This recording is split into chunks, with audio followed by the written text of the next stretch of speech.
That's awesome. Yeah, it's great. And if you want, I might even put on my Instagram live so people know what's up. Okay. Because I just think that's fun. So there we are. Um, cool.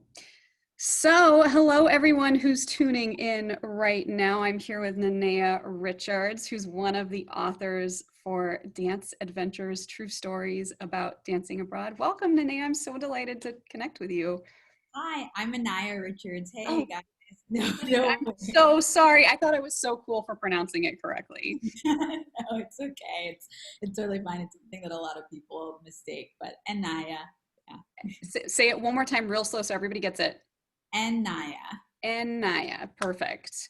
Well, I'm delighted to have you. And um, you're actually coming to us from Italy, which is pretty amazing. Yes, I'm in northern Italy right now, in Bergamo, which is a city nearby Milan, like 20 minutes away. So Mm, yeah. very cool, which is perfect because I know that part of your work is with fashion, and Milan is the fashion capital of Italy. So I imagine that's perfect for you. Yes, we have Fashion Week coming up end of the month, and I have like a few shoots going on here right now, so it's kind of crazy. It's ramped up crazy, which is a little bit surprising for me coming from New York, which was just coming out of lockdown, but definitely nothing like fashion shows are happening in the U.S. And while here I got an invite for a show and I thought it was going to be like on Facebook or Instagram or something like that. And it had an address and I was like, wait, this is in person. Oh man. Yeah, it's different. They're coming out of it really strong and healthy, and so this is going to be kind of the first event. Well, they had Venice Film Festival last week and it seems to have gone well, so they're moving ahead with how things are scheduled. Wow. Well, that is wild. And I'll say my prayers and send them good energy right now, because that sounds a little terrifying to me, but to each his Yeah, own. yeah, it's definitely interesting. It's getting used to it because coming from the US, but they did a really good job with COVID and they're out of it. There's still like things like temperature checks and people are wearing masks and things like that, but they're trying to move forward and like whatever the new normal is going to be. Awesome. Awesome. Well, I'll read your full intro because you've done so many badass things, and I want people to know who you are and to follow you on social media and just to know what your work is in the world. And yeah, and just to set a little context for those tuning in, Dance Adventures: True Stories About Dancing Abroad will be available on Amazon on September 19th.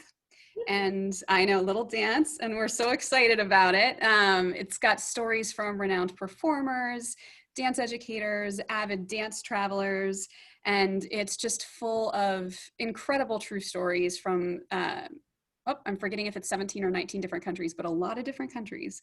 So stay tuned, and we'll be doing interviews with all of the incredible authors. So let me just go ahead and read your bio. I'm gonna pull it up. Nneya, am I saying it right this time? You got Great, it. good. I feel so embarrassed. Normally, I always check with people about how their name is pronounced before we go live. But anyways, so Nneya, Yeah. founding Teen Vogue multi-hyphenate and blogger at In a Perfect World, Nneya is a writer and public speaker who is a frequent contributor to travel and fashion publications, including Condé Nast Traveler, Vogue, Vice, and Duchess Meghan of Sussex former site thetig.com. She has been featured in Forbes, on CBS News, and a variety of print, video, and online media, including brand and ambassadorships with airlines, tourism boards, and hotel groups. After working with First Lady Michelle Obama on an Essence magazine cover and fashion design workshop at the White House, Nneya was honored in a celebration of design at the White House alongside top people in the American fashion industry. She was also recently honored by the National Chamber of Italian Fashion as a digital creative of color to know in 2020. She serves on the board of Glam for Good, a nonprofit organization that creates social impact through beauty and style. Nneya's blog, In a Perfect World, is a curated intersection of travel, food, style, and geopolitics inspired by the millennial global citizen, demanding the travel industry make space and reflect the 63 billion black dollar from boardrooms to campaigns. Nneya aims to empower young people, especially POC, to travel as she believes it is through exploring the world that we will bridge cultural gaps and misunderstandings. We are all ambassadors. Holy God. That is one hell of a bio. I love it. I love it. And just so people know, like, what is the thing in your life and your career that you feel most proud of at the moment? Oh, I would say just, I think, kind of making it through this year so far. Yeah. It's been a terrible year for my industry, for especially in terms of on social media, a lot of social justice, like the Black Lives Matters movement. It's 20. I lost two uncles this year. 2020 is the year that's been really, really difficult. So kind of being here, smiling, like I'm happy to be talking to you, and like authentically smiling. I guess that's what I'm proud of. That I hope like in a few years, people ask me, "Oh, I made it through 2020." And so, Totally. yeah, it's been a time of a year. So. Well, congratulations. I think all of us, like, that's one of those things that all of us need to be proud of, is just making it through this year and Yeah. extra celebrating any accomplishments that we had in the face of all of these crazy challenges, because the world has just been turned upside down. Exactly. You put out a book. Your sound is coming a little bit lower all of a sudden. Oh, it's been doing that, and I just have to get really close to the computer. Oh, okay. Can you hear me okay now? Yes, yes. Okay, cool. I'm just going to do this. It's a little awkward, but I think my microphone's bugging out. You're like a lean in. I know, it's delightful lean in. Yeah. Uh, so let's start with some questions about your traveling. And you contributed a story to the dance anthology about your time in Cuba, which, I mean, everybody's dying to go to Cuba. So I felt like that was so timely. That was one of my favorite trips. And when you first called me about contributing to the dancing anthology, because I'm not, I really appreciate, as we talk about in this story, like I've always appreciated dance, but I'm definitely not I'm not a dancer. I'm not in the dancing field, especially in the creative space.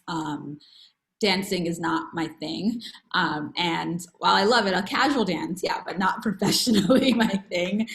And so when we were just chatting about dance experiences I had, and I mentioned Cuba as being one that stood out, it was so funny to me because you said at that point there wasn't another story about Cuba, and to me it was just one of those countries that to me is synonymous with dance, like with salsa, and so that was it was so funny to me. So I was really happy to contribute that. The trip with the dance and just in general was once in a lifetime, like one of those amazing trips. And so, yeah, and I've been to Cuba twice. The time I was talking about was with my mom. So it was a really great story to write about. Yeah, I was really excited to write about that experience there. I'm so glad you did. And I think that, dancing is one of those things where we don't have to be good at it in order for it to become an access point to making friends, to exploring another culture in a meaningful way, to just having fun, no matter where we are. So I actually love that you're one of our first interviews, because it's so human, like dancing, and you were willing to dance in Cuba, and you got to have many beautiful experiences, which Yeah. you share in the story, just because you were willing, even though you don't consider yourself a dancer. Yeah, and writing about it, like I write about travel a lot, so I'm used to writing about travel food, travel fashion. I've never written about travel dance, and it took such a moment that it wasn't a simple moment to me. Of course, this is why I wrote about it, but really digging deep into it and thinking about like each moment in the way that I would craft any other story. I didn't really know how to write about the dance experience. And so that was a really interesting experience for me, and allowed me to to experience it more and think about my experience more, go back to my experience. I even, when I was writing, I went back and looked at photos and some of the video to kind of place myself there again and imagine like the sights and sounds. And like with our editing process, you pulling that out of me, because it was some, as I said, it's something I'm used to writing about in all of these other forms, but dance, yeah, I never thought about it in that way before. So it was really cool. It was really cool. Yeah, well, share with the people who are watching, how do you think your willingness to dance shaped your experience in Cuba? Yeah, I think that it definitely, something we discussed was about that opening. It led me, I felt like the culture was really embracing me. I wasn't just watching the show, because of the experience that I had there was a part of a a part of a show, a singing show. I don't know how much I don't want to be like a spoiler. So, You can share a little, you can share yeah. a little. And then I'm like, someone was dancing. And then someone was dancing, and so I started to dance with them, and suddenly changed it. I was a part. I became a part of the day instead of watching the day and watching it happen and watching as a tourist. I suddenly became, a part of the scene there, that maybe if someone was walking past, they would thought I was a part of the show. Or I actually wasn't that good of a dancer, so I don't think they would ever think that. But along those lines, yeah. I love that. I love that. Saying yes to the opportunity and then allowing yourself to suddenly move from spectator into, in the story, I think you said you became part of the tableau. And I thought that was Mhm. such a beautiful way to put it. Like you become part of the scene, you immerse yourself in the experience, you're brought in such a meaningful way.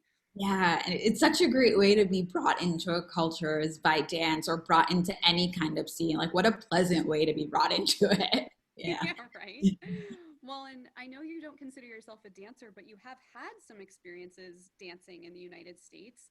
And how did dance for you in Cuba feel different than the dance that you've experienced here?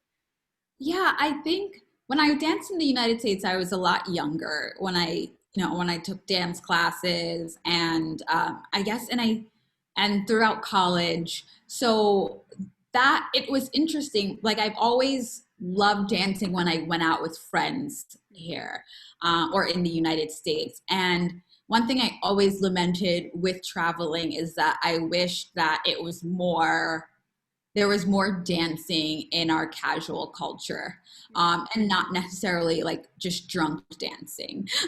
um, and so that's something that is actually a lot more different about the way that I found I experienced casual dancing in Cuba. That, like, if the beat hit, you started dancing at a bar, and that's okay. While that just I find that wouldn't really happen in New York, or when I'm in Europe, that in Italy we'll go out to the discotheque and your partner's like a part of the dancing too. He's not going out just to drink, he's like ready to dance as well. And I really love that, and that was what was especially different about my dance experience, in the US versus in Cuba. Mm, I love that. And, I lived in the Dominican Republic for a couple years, which obviously is not the same as Cuba, but that's the thing that I miss about being there too, is just how casual dancing is. Like, anytime's a good time to dance. If there's good music, that's great. Like, people are Exactly. so open to sharing in a moment of dancing and movement together. In a way that when I think about how dance is in the United States, I'm like, man, we are so lonely, and I don't even know if people realize it. Yeah, in an awkward way. Like, I always would think, if it was a school dance, like, what were school dances like in Cuba? Like, if they had school dances, but what were they like? Because I know when I was growing up, it was like we were on different sides of the like the ballroom or gym or Gymnasium. whatever it was. and so there was not except I have a friend who I just recently got in touch with, but he took swing dancing when we were like in sixth and seventh grade, and he was an amazing swing dancer. So essentially, we were always waiting in line to dance with him at bar mitzvahs and bat mitzvahs, because he was like the guy in our grade that was just the best dancer, because he did swing dancing. So, but other than that, there wasn't. It was slim pickings. Yeah. I hear that. Yeah. The arms on the shoulders and the guys Yeah. got their hands on your waist and you're like, all right, this is happening. Exactly. Or I can't even imagine that would be anything like a dance there. Yeah. In Dominican Republic or Cuba. Oh my gosh, I know. It's like everybody's dancing and that's the other cool thing about it is like when you're I think when you're born into that culture, it's not taboo. Like we have a lot of fear around movement and dancing and self-expression here in the States. And it seems to me like it's so much more accessible for people that grow up in an environment where people are moving constantly. Yeah, and I think you're right about like the fear, and there's a fear of being judged with Yes. your opinion, and I think that that's a lot of what happens in the state. Like, there's always I've never heard really someone there like in a lot of my travels into a lot of different countries. Very rarely do I hear someone say, "Oh, because I'm not a good dancer," but that's something that we always feel like to preface as Americans. Yes. um, and there's a lot of fear of being judged for dancing, and it's kind of sad when you think about it. It is. And I feel like whether you're going to the Dominican Republic or Cuba or one of the many other places around the world that like embrace dance and self-expression in that way, it's almost healing for a lot of Americans because whether we know it or not, like I was never more aware of how much I was worried about being judged before I went to Latin America. And then all of a sudden I realized like, wow, a lot of my friends here are in a completely different paradigm about it. And they're not worried about judgment. They're just having a good time. Like, I can probably stop worrying. People are dancing, they're not looking at you dancing to judge you. It's so true. It's so true. Yeah. Yeah. And is there anything that you learned about yourself? So if we pull in this idea of like, dancing in other countries or cultural immersion in general can give us new insight about ourselves. Was there anything that your time in Cuba taught you about you? I think it taught me because I always found different ways to connect through the culture, through different cultures that I visited, whether, as I said, through food or fashion. So connecting through dance, connecting through, I guess, such an innately physical thing. I kind of tapped into that side of my performer self, because I find that with like a lot of social media stuff that I do, I am outgoing, but I am shy about like dancing and being on stage when I'm not the performer. And so that really brought out some confidence in me, and that I like the ability to do that and just like kind of let go with it. So I found that was a big change in me, about just like letting go with it and not feeling like I'm disturbing what's going on. Yeah, I love that. I love that. And I know you wrote in your story too about how, your background with dance and music is a bit different than maybe other Americans' background because your family, you're half Jamaican or full Jamaican? Had to make it my family, yeah. Yeah. And like, so you got like, you describe your family's relationship to music and dance as slightly different. How did the Cuban relationship, from what you saw, like, did it feel similar or different? How did it compare to? Yeah, I think it was very similar. Mhm, Um, mhm. that I grew up listening like music and dance is just a huge part of our culture. My dad's mom's Cuban, and so it all yeah, it's very. I grew up that I just realized when I was talking with friends, maybe this year, when I was writing actually, that it's totally not normal to have dance contests at a 2-year-old's birthday party. But I grew up with like dance contests, and you're like, oh, I'm gonna win the dance contest at Megan's birthday party this year. And like, so it was dance and dancing, and all ages dancing together was very much so a part of my culture at home. Mhm. It was totally different versus my culture at school and those school dances. And I think that, especially as a kid, you are just trying to like be like every other teen. So then I brought that back home. Like I would, as I got older, I would dance less at family parties and that kind of stuff. And so that's that. So I think in another way, Cuba like brought me back to that, like just hanging out and dancing with my mom, which we did a lot of during lockdown. So, so that's fun too. But I yeah, I think that it was very similar in the way that music and dance is just such an innate part of the culture. Mm, that is awesome. I love that. Yeah, it brought you back to yourself because it's true. A lot of our, like, there's so many parts of us that are alive, right? Like, so many different parts of our personality that either come out or hide when we're in any given situation. And it's like if we can go and immerse ourselves with people, whether it's abroad or not, because there's tons of different people in the United States too, we can really pull forth those different parts of our personalities. And sometimes we really like what part of us is coming out. In Yeah. New York, there's at Lincoln Center, they usually have swing dance on the plaza, and there. And I have one of my close friends from growing up. She always goes. Like she and her husband love dancing, and she took a solo trip because he was working down to Colombia earlier this year, like in February, just because she wanted to learn salsa. And so she's really into dance. And I think that idea of letting go and like, if like people, some people might like would judge her as like she's really into that hobby, huh? But I'm like, that's amazing, and that's so good that you love it so much. Like other people will call you, you know, for a dinner on Saturday night, and she's the friend that calls and wants to go up to Washington Heights and go to a place to dance bachata, and she's I'll get the call from her about that. So I think that that's really like allowing yourself to have fun with dancing and let go with dancing and not. And I think it's funny because being on social media so much, obviously TikTok and the dance trends there have taken over. And I am not a choreographed dancer. Even when I was studying dance, I'm terrible at learning choreography.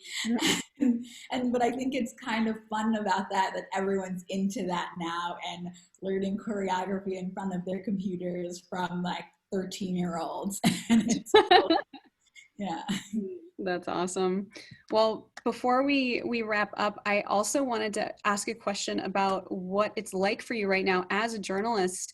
And with the Black Lives Matter movement really taking center stage, I think this is a really important time in our country. And for you as someone that's an established journalist and already out there kicking ass, like I'm so curious about what it's been like for you and whether you've noticed any changes in your experience.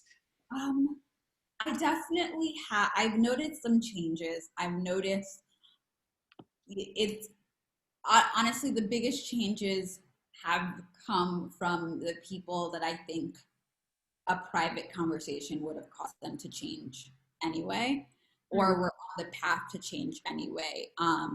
You know, some of the companies that I've been writing for, they set up diversity boards before George Floyd happened, before the Black Lives Matter movement. Now they're putting a lot of that into action. Mm. And I think Black writers are getting more of that editor's ear and mentorship. But it's important to remember that we're not just writing about diversity. You know, that I live half the time in Italy, so I can write about Italy too. So, and I think for me, what I find even more of a responsibility is allowing those like being a responsible storyteller with my writing, with social media, with everything, and sharing those stories because I have a unique gaze as a Black woman. And sometimes in these countries that we travel to, say Cuba, for example, being a Black woman there and seeing so many Cubans that looked like me, and a lot of the times their stories are being told not just by a white gaze, but by a white male gaze in the travel writing industry. And it's so I think that there's finally been some recognition about how storytellers need to be different because it leads to just such a wealth in perspective and a different angle. And so I'm happy to see that conversation taking place. It's funny because it's been such a long time coming that there's that sigh of relief, but then that's also that, okay, well, I have to do this, this, and this because I'm finally being given the opportunity. So it's a weird moment of that it's sad because it took like a public death of a man for a lot of change to finally be being made. And for a lot of Black journalists, I know like the processing of that and like the harm to the Black body, but we don't really have time to process because we're finally being given these opportunities. So we have to go with it. So that's been the interesting dynamic that I know myself and my fellow writers. Like I have a support group on Thursdays at 7 now. So after our call, I'm going to hop back on there. And so it's really cool because we like to share opportunities and just like a safe space of chatting. And that came out of all of the opportunities being given and us saying, okay, so what are the next steps? Like, let's get together. So there's been a lot more unity and coming together. And so that's been a really big positive for it because you feel the community. I love that. I got the visual of like a dam breaking because there's been all this water building up on one side. And then, if you're up there like hanging out in a boat and all of a sudden it's like whoosh, it's like you're going for the ride. And I imagine when you talk about it, it sounds like a relief. It sounds really hard. And it also just sounds a little overwhelming. Is that what it's like for you? Yeah, it's all of the above. It's definitely that. I haven't taken too many breaks, but I know that I should be taking breaks. But it's that kind of thing that there are stories that need to be told, and I'm a little bit of a workaholic, so that's I don't see myself taking a long break, but it's good being in Italy because they kind of enforce a break here. That's awesome. Some days I can't work, and so things like that. So it's nice, but yeah, I think that's a perfect analogy about a dam being like broken because there are so many little conversations being had, and it was finally people felt the need to publicly address it. And yeah. Mm-hmm. Well, I can't thank you enough for being part of this project and for hanging out with me on Zoom and Facebook Live today. And I really hope that I'm excited to be a part of the movement of what's happening in the journalism industry. I love that Dance Adventures really centers all these different people's perspectives, because like you said, the world is a richer place and travel writing is a richer experience when you can really hear from so many different types of people. So yeah, thank you so much for being here and for being part of the book. Thank you so much for the opportunity. I'm so excited. And wait, what time is our opening party on Saturday? Did I spill the beans? No, it didn't. So for those of you who are watching, the authors get to be the first people to see the book, and we're having a little private author party this coming weekend. No, it's okay. And they're all going to open their books that I sent them at the same time and see the cover and hold it in their hands, I'm really excited about it. And then the book will be on sale, but I'll message you offline about what time it is. I was going to say, I'll see you on Saturday at. Awesome. All right. Well, enjoy the rest of your evening there in Italy. All right. Thank you so much and have a good evening or good day. All right. Bye. Bye.